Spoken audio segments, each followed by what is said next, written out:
پھر جب تم یہ نماز تمام کر چکو تو کھڑے اور بیٹھے اور لیٹے ہر حالت میں اللہ کو یاد کرو. پھر جب تم مطمئن ہو جاؤ تو پورے آداب کے ساتھ نماز پڑھو.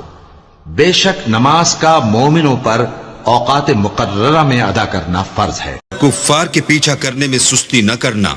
اگر تم بے آرام ہوتے ہو تو جس طرح تم بے آرام ہوتے ہو اسی طرح وہ بھی بے آرام ہوتے ہیں، اور تم اللہ سے ایسی ایسی امیدیں رکھتے ہو جو وہ نہیں رکھ سکتے، اور اللہ سب کچھ جانتا اور بڑی حکمت والا ہے. اے پیغمبر، ہم نے تم پر سچی کتاب نازل کی ہے تاکہ اللہ کی ہدایات کے مطابق لوگوں کے مقدمات فیصل کرو، اور دیکھو دغا بازوں کی حمایت میں کبھی بحث نہ کرنا، اور اللہ سے بخشش مانگنا، بے شک اللہ بخشنے والا مہربان ہے. اور جو لوگ اپنے ہم جنسوں کی خیانت کرتے ہیں ان کی طرف سے بحث نہ کرنا، کیونکہ اللہ خائن اور مرتکب جرائم کو دوست نہیں رکھتا.